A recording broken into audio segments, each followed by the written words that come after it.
Сайн бацхан өрхөн мөндөд сонсогчдоо та бүхэндээ энэ өдрийн мэндийг хүргье. Би хөтлөгч Мишка байна.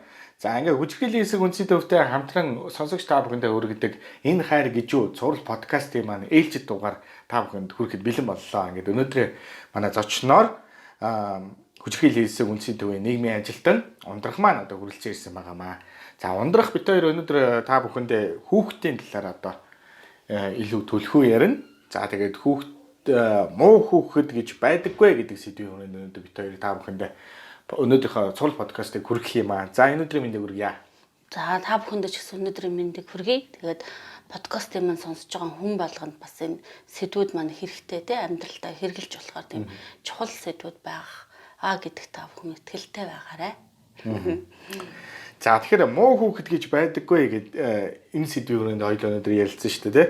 Тэгэхээр нөгөө нэг гэр бүлийн хүчирхийлэл донд одоо хүүхэд хүчирхийлэлд өрсөн тохиолдолд маш их байдаг. Тэгээд энэ хүүхдийн эсрэг хүчирхийлэл одоо яагаад буурахгүй байгаад байна? За хүүхдийн эсрэг хүчирхийлэл буурахгүй байгаа маш олон шалтгаанууд байгаа л да тий. Нийгмийн олон асуудлууд байгаа. Гэр бүлийн хүчирхийлэл өөрөө байна тий. Тэгээд архитэлт байна, ядуурл байна тий. Гэр бүлийн хоорондын маргаантай асуудлууд байна. Хүүхдтэйгээ бас аав ээжүүд маань зөв харилцаж чадахгүй байна. Ямар аргаар яаж харилцахаа мэдэхгүй байгаа учраас нөгөө бидний мэддгээр хүч хэрэглэх байдлаар хүүхдтэй гар хүрдэгч гэдэг юм уу тий. Ийм асуудлууд байгаа учраас нөгөө хүүхдийн эсрэг хүчирхийлэл маань буурахгүй улам нэмэгдэх хандлагатай бол байгаад байна. Тэгэхээр бидний гол зорилго маань хүүхдийн эсрэг хүчирхийллийг бууруулах хэрэгтэй. Гэр бүл болгон айл өрх болгонд хүүхдтэйгээ яаж харилцах вэ гэдэг эерэг аргуудыг бид нар энэ подкастын суврлуудаараа бас нэг хэсэг нь болгож ингэж оруулж өгч байгаа тийм чухал сэдв учраас. За тэгэхээр хүүхэд ингэж өсөж торинж байгаа шүү дээ тийм. Хүүхэд нэг нас байна. Тэгэнгүүт өсвөр насндаа л ер нь хүүхдийг ингэж хараад ингэж хүмүүжүүлчих юм бол бараг ингэж зөв төлөвшөлтөй ингэж явна гэж өнөө их эцэг эхчүүд ер нь бол үздэг баг. Тэгээ ер нь хүүхдийг хүмүүжил ер нь хэдэн наснаас нь эхэлж төлөвшдөг юм бэ? Хүүхдийн хүмүүжлийг хүмүүс яг тэгж ойлгодог байхгүй нийгэмдээ буруу хүүхдийг өсвөр насндаа ирээл 10 настай болоод 9 настай 11 настай болонгууд л хүмүүжүүлэх гээд эхэлдэг байхгүй. Тэгэхээр хүүхдийн хүмүүжил хизээ эхлэх вэ гэхээр эхийн хөвлөд бүрлдэж байгаа тэр үеэс л хүүхдийн хүмүүжил бүрлдэж эхэлнэ те. Ээж өөрөө хүүхдээ эзэндээ тээж хөвлөдөө тээж явахдаа тайван байх хэвээр амгалан байх хэвээр те. За тэр нөгөө ад жаргал гэдэг тэр зүйлийг мэдэрч явах хэвээр нөгөө хосууд хоёр биендээ хайртай гэдгээ илэрхийлж явах хэвээр хүүхдтэйгээ ч гэсэн хөвлөд байхаас нь эхлээл аав нь хүүдээ хайртай шүү, ээж нь охиндоо хайртай шүү ч гэдэг юм уу те. Тэр сайхан үгнүүдийг хэлж явах хэвээр хөвлөрөөд байхаас нь эсвэл тэр гой сонгодог янз бүрийн аянууд байдаг шүү дээ те. Тэрийг хүүхдтэй сонсгож явах хэвээр хүүхдтэйгээ ярилцаж явах хэвээр хөвлөд авах үеэс нь л хүүхдийн хүмүүжил гэдэг зүйл яригдаж эхэлж идэг те. Хүн болгон хүүхдээ сайн хүн байгаасаа л гэж хүсдэг. Хүн болгон хүүхдээ амжилтанд хүрсэн хүн байгаасаа л гэж хүсдэг. Тэгвэл та хүүхдээ сайн хүн болгох амжилтанд хүргэхтэй хийн тулд хаанаас нь хизээ эхлэх вэ гэхээс хөвлөд авах үеэс нь л эхэлж ярьж явах хэвээр. 2 настай байхад нь ойтой байхад нь хүүхдтэйгээ маш сайн ярилцдаг, ойлголцдог байх хэвээр те. 2 наснаас нь эхсүүлэл хүүхдтэй насанд нь тохирсон ажлыг хийлгээ сургачих хэрэгтэй те. 3 настад нь юу хийх ёстой юм сурах ёстой. 4 настад нь 5 настад нь нас болгон дээр нь та хүүхдтэйгээ ярилцах ёстой. Нас болгоных нь онцлогийг нь бид нар харгалзаж үзэж явах ёстой те. Тэгээ ярилцахгүй байж байгаад манай нийгэм одоо яаж юм гэхээр ярилцахгүй байж байгаад эрхлүүлж байж байгаад гинт өсвөр наснд нэрмэд одоо ч аяга угаа те. Одоо гэрээ цэвэрлж гэдэг юм уу. Гэрээ цэвэрлэхгүй онгоот нь одоо гэрээ цэвэрлсэнгүйгээ хүүхдэд загнадаг ч юм уу элдв өнгөр хэлээд байдаг. Гинт дарамт. Тэгтэл тэрийг чинь багаас нь бид нар өөрсдөө сургаад зааварлаад ирсэн болоо тийм асуудал байхгүй. Заагаагүй, сургаагүй, дадал хөвшил болгоогүй ээжиж гинт аяг угаахыг хэлэх гээд байдаг те. Хүүхэд хизээч аягаа угааж байгаагүй ч өдөр бол аяг угаагаад хилэнгүүт нь хөвшөөл ингээд мундаг болчихгүй шүү дээ. Тэрийг хөвшүүлэхийн тулд бид нар багаас нь л эхлээ сургах хэрэгтэй те. Насанд нь тохирсон ажлуудыг хийгээд тэгээ багаас нь хүүхдтэйгээ ярилцдаг те. Ямар асуудал өнөөдөр цэцэрлэг дээр нь ямар асуудал болсон те. Юун таалагдсан, юун таалагдаагүй, юун сурсан, багштайгаа юуны тухай ярьсан. Тэрийгээ ирээд хүүхэд эцэг эхтэйгээ ярьдаг, эцэг эхүүд нь ч гэсэн хүүхдтэйгээ ярилцдаг байх юм бол бид нарт одоо асуудалгүй таны хүсэж байгаа тэр нөгөө мундаг сайн хүүхэд болохыг хүсэж байдаг тэр хүүхэд чинь бол болно те. Тэгэхээр хүүхдийн хүмүүжил бол хөвлөд бүрлдэж эхэлж байгаа тэр цаг үеэс л эхэлнэ гэсэн үг. Өсвөр наснд нь ирээд гинт ухаарад одоо энийг хий гэдэг биш. Багаас нь тэрийг сургаад дадал хэвшил зуршил болгож ажиллах нь чухал те. Тэгэхээр таны бодлоор жишээ нь одоо яг хүүхдийн яг тэдээс тэдэн насны хооронд яг ингэж харьцуул зөв хүмүүжнэ ч юм уу те. Тиймэрхүү одоо манай нэлийн олон эцэг эхчүүд энийг бол сонсож байгаа байх л та. Тэгээд ер нь хүүхдэд тэгвэл би яг хэдэн наснаас нь яаж хүмүүжүүлэх юм бэ гэж одоо эцэг эхчүүд маань дотроо бодож иж магадгүй те. Тэгэхээр тэрэн дээр одоо та нэг жишээ олгоод хэвээ ингэ ярил. Тийм. Манай Монголд ингэж байгаа байхгүй хүүхэд хүмүүжүүлэх 100 шилдэг арга байна гинэ. Тэ үгүй 100 хүүхэд хүмүүжүүлэх 100 арга байна. Эндээс нэг сөрөг арга нь хүүхдийг зодож хүмүүжүүлэх тэ. Тэгтэл манай Монголд уламжил дээр 99 хүүхэд хүмүүжүүлдэг сайхан аргууд байна шүү дээ тэ. Тэр аргуудыг л бид нэр ашиглах хэрэгтэй. Тэгээд хүүхэд хүмүүжүүлэх арга гэхээсээ илүү тэ хүүхэд өөрөө эцэг их ямар байх вэ? Хүүхэд тэрийг л даган дуурайж идэг. Эцэг их бол хүүхдийн тойл тэ. Ялангуяа аав гэдэг хүүхэд бол хүн бол хүүхдийн тойл болж өгдөг тэ. Тэгэхээр эхнэр нөхрүүдийн хоорондын харилцаа ямар байна тэ. Асуудал гарвал эхнэр нөхрүүд хоорондоо хэрхэн шийдвэрлэж байна. Хүүхдтэйгээ хэрхэн юмыг ярьж байна тэ. Хүүхэд болвол бид нар хүүхдийг хүүхэд гэж үзээд байдаг. Хүүхэд чинь хүн байхгүй юу? Хүүхэд хүн. Тэгэхээр хүүхдийг бид нэр хүүхэд гэхээсээ илүү хүн гэдэг өнцгөөс нь харж харилцах хэрэгтэй. Хүн учраас бид нар тэрийг хүүхдийг цэцэрлэгт байхаас нь л те 6 сартай байхаас нь л хүүхдтэйгээ ярилцдаг байх хэрэгтэй. Тэ хүүхдтэй хайрлаж явах хэрэгтэй. Адилхан байр суурьтай байна л гэж боддог. Тийм, адилхан байр суурьтай. Хүүхдтэйгээ хайрладаг байх хэрэгтэй. Хайртай гэдгээ илэрхийлэх хэрэгтэй. Ярьж явах хэрэгтэй, тийм. Манай монголчууд тэгэд хайртай гэдгээ хэлэхгүй ижиж харцаараа ойлголцно гэдэг. Хэлэхгүй бол тэрийг хүн ойлгохгүй шүү дээ, тийм. Тэгэхээр хайртай гэдгээ хэлж явах хэрэгтэй. За ой хүрээд 2 нас хүрээд ирэхэд 2 настайдаа хүүхдүүд цэцэрлэгт ордог, тийм. Цэцэрлэгт орохоор дахиад шинэ нийгэм, шинэ орчинд орж эхэлж байгаа учраас хүүхэд яах нь тасан зогсох хугацаа хэрэгтэй. Энэ юм уйланхаа цэцэрлэгт очиж уйллаа гэдэг эхээсээ илүү хүүхэд маань яагаад уйлж байгаа вэ? Шинэ орчинд орж байгаа. Тэгэхээр би энэ тасан зогсохын тулд хүүхдтэйгээ ярилцах л арга байна тий. Бид нар юу хийх юм? Ярилцах ёстой, үлгэрлэн дуурайх л ёстой тий. Тэгээ хүүхдтэй зураг зурхгүй бол хамттан суугаад хамтдаа зураг зур тий. Суугаад хоолоо идэж чадахгүй бол хамтдаа суугаад хоолоо ид тий. За хоол идэхэд манжин муухай, луу муухай гэх хүүхдүүд ялгадаг. Ялгасныхын төлөө бид нар зодод загнах ярих байх. Муухайгаа гэхээсээ илүү тэр хүүхдийг тэгвэл яаж тэр луунгийн үр шимийг хүүхдэд тайлбарлаж ярьж өгөх юм те. Тэр луун хүүхдэд яаж одоо гоё хэлбэрт оруулаад, амтанд оруулаад, хэлбэр дүрсэнд оруулаад хүүхдийн яг тэр насанд нь тохирсон байдлаар яаж тэр хоолыг идэвхэх юм те. 2 наснд бол хоолны асуудал яригдаж эхэлж. За тэгэл 4 5 настайдаа болоод ирэх юм те. Одооны хүүхдүүд чинь цэцэрлэгээс эхсүүлэл 1 2 дугаар ангийн хүүхдүүд л хайр дурлал краш ярьдаг болсон юм шүү дээ те. Тэгэхээр бид нэр хайр дурлал ярихаар пүү памуухан амьарлаа гэж бодоход байдаг. Нийгэм нь өөрөө юм болцсон юм бол хүүхдүүдтэйгээ тэрийг багаас нь л ярилцаад ойлгуулчих те. Найзуудтайгаа яаж харилцах ёстой, яаж ярилцах ёстой, уур нь хүрээд байвал уураа яаж зөв илэрхийлэх ёстой. Уургүй хүн, уйлдгүй хүн гэж байхгүй шүү дээ. Хүн ямар нэгэн байдлаар сэтгэл хөдлөл мэдрэмжээ илэрхийлдэг те. Тэгэхээр тэрийг ямар аргаар зөв аргаар илэрхийлэх вэ гэдэг арга зам л чухал байхгүй. Уур хүрээд ингээд хаалга саваад хүн зохиод байдаг биш. Уураа тэгвэл яаж зөв илэрхийлэх ёстой те. Таалагдахгүй байгаа юмыг таалагдахгүй байна. Тэгвэл би боллоо гэдгийг шууд хэлэх хүүхдтэй ээлдэг байдлаар хүнд хэлдэг сургадаг ч юм уу те. Ийм байдлаар хүүхдтэйгээ харилцах хэрэгтэй. Тэгэхээр хүүхдүүдтэйгээ нэгдүгürt нь маш сайн ярих хэрэгтэй, ярилцах хэрэгтэй, байнга ярилцах хэрэгтэй. Хүүхэд гэж үзэхгүйгээр хүн гэдэг талаас нь хараад ярилцах хэрэгтэй. Хоёрдугаарт нь эцэг их та өөрөө үлгэрлэн дуурайлах, хүүхдтэйгээ тойлно учраас хүүхдийнхээ хажууд их нартайгаа зөв харилц. Бусад үр хүүхэд ах トゥ нартай те зөв харилц, тэдрийг хүнддэг, хайралт. Тэгэх юм бол хүүхэд бусдыг хараад аав хүнтэй ингэж харилцдаг, ээжийг ингэж хайрладаг, ингэж инхрэлдэг. Тэгвэл би бусад хүнтэй ч гэсэн адилхан ингэж хайрлана, ингэж инхрэлэх ёстой гэдэг зүйлийг хүүхэд эцэг эхээсээ хараад суралцж идэг.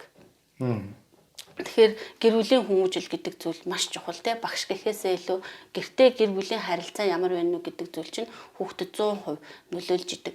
Тэгээ ийм сайхан харилцаан дотор өсөж байгаа хүүхэд, хайрын дотор өсөж байгаа хүүхэд хүссэн хүсээгүй сургуульд орохоор таны тэр нэг онц ураач, хичээлээ хийдэг болооч те. Үеийнхэнтэйгээ сайхан харилцдаг хүүхэд болооч, мундаг хүүхэд болооч гэдэг бидний нөгөө хүсдэг сайхан юмнууд байна шүү дээ. Тэр чинь хүссэн хүсээгүй өөртөө аяндаа ингээд биелээд явчихна гэсэн үг те. Бид нар л тэр хүүхдээ багаас нь л зөв хүмүүжүүлээл ярилцаад эхлэх юм бол өсвөр насны дээр нь асуудал гарахгүй. За яг жоохон хямран те. Хямрал хүүхдтэйгээ ярилцах хэрэгтэй шүү дээ. Ярилцчихна. Багаас нь ярилцаж сураагүй ээжиж л одоо чи 16 хүрчлээ надтай ярилц гэхээр хүүхэд ярилцахгүй шүү дээ эцэг ихтэй те. Багаас нь хүүхдээ хөвшил болгоод байнгын асуудал болохоор ээж автайгаа ярилцдаг, ойлголцдог болоод ирэх юм бол хүүхэд 16 7 хүрээд одоо яг өсвөр насны асуудал тулгараад ирэхээр хүүхэд ээжтэйгээ л аавтайгаа л ярилцсан те. Аав надад ийм асуудал тулгараад би яах ёстой болоо. Тэр үед нь ярилцсан. Тэгээд зөв хүнээсээ зөвлөгөө аваа явчихж байгаа л хүүхэд өөрөө буруу замаар арахгүй зөв зам руугаа чиглүүлэгдээл яваад өгч байна.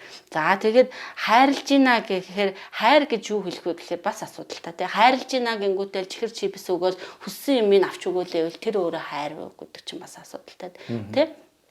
Ундаа чихэр жимээс ихийг авч утсан хүссэн киног нь үзүүлж гинэ гэдэг чинь өөрөө бас хайр биш те.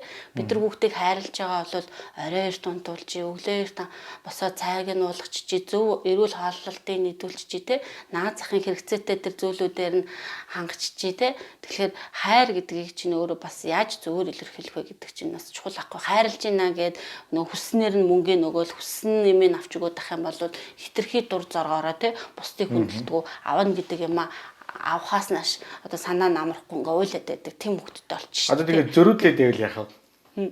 Тэгэхээр бид нэг тийм манай монголчууд юмэг айгу тийм ерөнхий томоор ярьдаг хүмүүстэй нэг арга л хайгаад байдаг. Зөрүүдлээд байвал ямар арга хэрэглэх вэ гэх. Тэн дээр арга байхгүй бидний түрүүний хэлээдсэн зүгээр л хүүхдтэйгээ ярилцаач.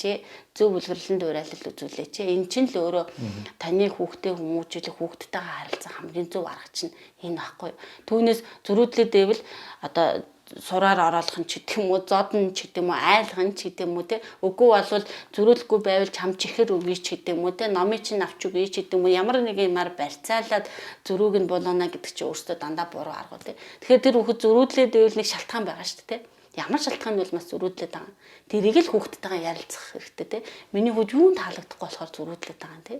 Хоёлаа яавал энэ асуудлыг шийдэрлэж болмоор байна. Чи юу гэж бодож байна гэж хүүхдээсээ асуугаа те. Ингээл хүүхдтэйгээ ярилцах юм бол хүүхд чинь зөрүүдлээд таалагдахгүй байгаа юм а танд хэлнэ те. Тэгээ хоёлаа тэрийг тэгвэл яаж шийдэрлэгээ ярилцж байгаа л арга замаа хүүхдэд ээж ашигтай, өөртөө өөж ашигтай байдлаар шийдэрлээ явчих штэ те. За хүүхдийг бол ямар ч хүмүүжлийг бол гэр бүл одоо ингэ тавих нэ. Гэхдээ хүүхдчүүд одоо цэцэрлэгч явна, сургууль явна бас ойр орчны одоо хүүхдүүдээс одоо үлгэрлэн дуурайл бас их аваа шүү дээ тий.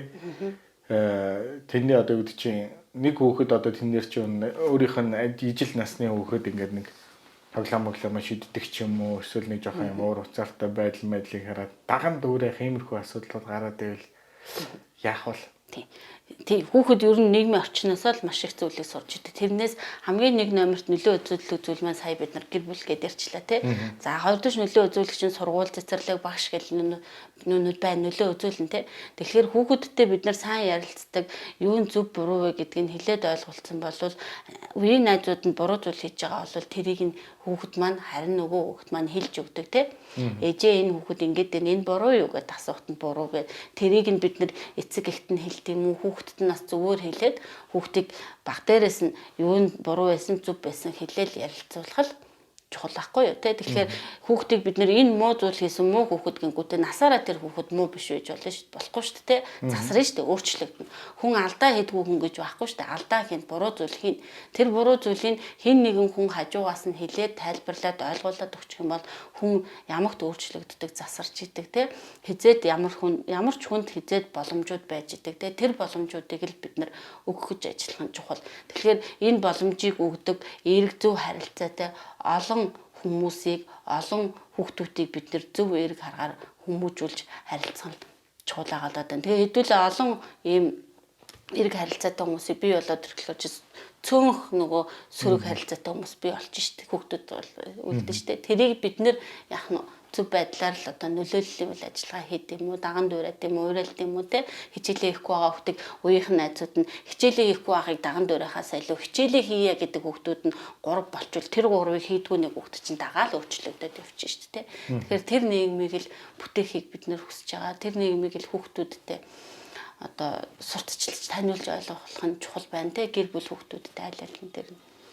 Хүүхдийн чиглэлээр нөлөөллийн ажлууд ер нь хэрэг хийж байгаа вэ? Одоо яг ойлоо бол нэг муу хүүхэд гэж байдаггүй гэдэг сэдвийн хүрээнд бол ярьж байгаа шүү дээ тий. Тэгэхээр одоо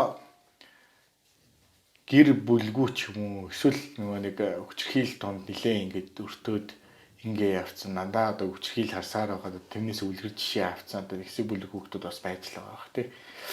Тэгэхээр тэр хүүхдүүдийг одоо эсвэл нийгмээс одоо нэг хаягдах гээд байгаа ч юм уу.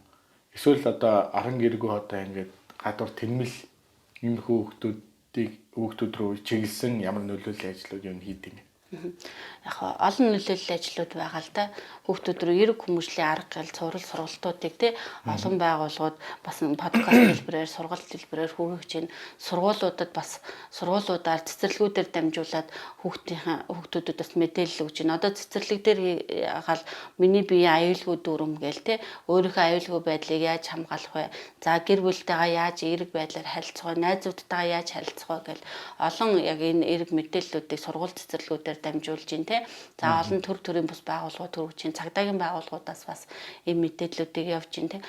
Тэгээ 108 гэл хүүхдийн дуудлагын утас байгаа те. Нөгөө хүүхдийн хүчирхийлээс хамгаалах хэрвээ хүчирхийл болсон бол 108 руу холбогддог утас ажиллаж байна. Хүүхдүүд одоо нэг үеэ бодох юм бол манай хүүхдүүд бас мэдээлэлтэй болчихсон те. Ээж аав зодтолдох юм бол бид нар 108 руу утасд нь бидрийг хамгаалах байгууллага байгадаг гэдэг энтрийг ерөнхийдөө ер нь бол хүүхдүүд маань маш сайн мэддэг болчихсон, мэдээлэлтэй болчихсон үед байна. Тэгэхээр бид нар бас мэдээлэлтэй болцсон гэж орхиж болохгүй. Улам сайн мэдээлэл хүргэх хэрэгтэй. Улам энэ хүүхдийн хүмүүжлийн эерэг аргуудыг олон хүүхдүүдэд, олон гэр бүлүүдэд, ялангуяа залуу гэр бүлүүдэд те дөнгөж хүүхдтэй болж байгаа залуу гэр бүлүүдэд байна. Хүүхдээ яаж хүмүүжүүлэх вэ, яах вэ гэдэг юмнуудыг бас урьдчилан сэргийлэх байдлаар, нөлөөллийн байдлаар хүргэж ажиллах нь чухал байгаад байна. За бас бидний нөгөө уламжлалт зан үйл хандлага маань байна уу гэвэл байж л байна те нөгөө хүүхдийг зодож хүмүүжүүлэх ёстой. Бид нарыг зодоод хүмүүжүүлсэн мууцсан юм алгал байна те сайн явж л байна ч гэдэг юм уу. Ингээд нөгөө тэгш бус юм гендерийн уламжлалт үзэл хандлага маань бас нийгэмд байж л байна. Энийг бид нэр үзэж байгаа бүх хүмүүст те энэ бол одоо ингээд цаг үе өөрчлөгдсөн те хүүхдүүдийг үзэж харж байгаа юм нь өөрчлөгдсөн учраас энэ зодож шийдэгдэг арга маань бол үр дүнтэй арга биш болчихсон. Одоо эерэг байдлаар те хүүхдтэйгээ ярилцдаг, ойлголцдог те хамтдаа асуудлыг шийдвэрлэдэг ийм байдлаар харилцах юм бол илүү үр дүнтэй. Тэгээ нөгөө бидний хүсэж байдаг сайн хүүхэд, мундаг хүүхэд болох гэсэн гэж хүсэж байдаг тэр хүүхэд маань энэ арга замаар хүрэх юмаа гэдгийг бид нар сайн ойлгуулж ажиллах хэрэгтэй. Тэгэл нөлөөллийн үйл ажиллагаа маань ер нь тасралтгүй л явагдах хэрэгтэй те. Та бид хоёрын өнөөдрийн подкастыг одоо өндөрлөх цаг төгсөн байна. Тэгэхээр аав ээжүүдэд зориулаад одоо таныг одоо бас хамгийн чухал мессежийг одоо хүргээч гэж одоо хүсэж байна. За гэр бүл гэдэг бол ганцхан эхнэр нөхөр хоорондын харилцаа биш те. Ээж хүү хоёрын хоорондын харилцаа ч биш. Тэр гэр бүлд хамт амьдарч байгаа ээж хүү аав бүх хүмүүсийн харилцаа гэр бүл гэж бид нар авч үздэг. Тэгэхээр гэр бүлд болж байгаа асуудал болгоныг гэр бүлийн бүх гишүүдэрээ ярилцаж шийдвэрлэдэг байхасаа гэж үздэг. Томчууд ингээ яалахаараа хүүхдээ орхичоод эхнэр нөхрүүд ярих гаддаг. Тэгтэл хүүхэд юу болсон юм бол яасан юм бол яагаад би сургуулаасаа шилжиж байгаа юм бол нүүж байгаа юм бол ч гэдэм үү найзуудаасаа орхиж байгаа юм бол гэж нүүж байгаа шалтгааныг хүүхэд мэдгүй ээж аав хоорондоо ярилцчихдаг тий. Тэгэхээр гэр бүл гэдэг хүүхэд ээж аав бүх хүмүүс байдаг учраас аливаа нэг асуудалтай даван туулахтаа гэр бүлээрээ хамтдаа ярилцаад тий хүүхдийг хүүхэд гэж үзэхгүйгээр эн чинь бас хүн штэ манай гэр бүлийн гишүүн штэ энэ асуудал өөрийн хувь нэмэр саналаа бас оруулаач тий гэж хэлээд бүх асуудлыг гэр бүлээрээ хамтдаа ярилцдаг тий. Тэгээд асуудалгүй гэр бүл гэж байхгүй. Асуудал гарна. Асуудлыг харин эерэг байдлаар тий бие бинийгээ буруутгах гэсэн биш тий. Асуудлыг дахиад гарахгүй байхаар эерэг байдлаар шийдвэрлэдэг тийм ад жаргалтай, бие бинээ хайрладаг, хүндэтгдэг тий. Тийм гэр бүл олон байгаасай гэж хүсье да. Тэгээ гэр бүл болгоныгоо ийм байгаасай, ийм харилцааг эрхэмлээсэй л гэж хэлээ да. За баярлалаа. За тэгэхээр хүчирхийллийн хэсэг үндэсний төвтэй хамтран бэлтгэж байгаа энэ хайр гижүү цуврал подкастын маань ээлжид дугаар эрхэм мөндөд сонсогч та бүхэнд хүрлээ. Өнөөдрийн манай дугаарт хүчирхийллийн хэсэг үндэсний төвийн нийгмийн ажилтан ундрах маань зочноор оролцсон байгаа. За хөтлөгч Мишка миний өнөөдрийнхөө подкастыг та бүхэнд хүргэсэн байгаа. Ингээд бүгдээ дараагийн дугаараар уулзлаа. Түр баяртай.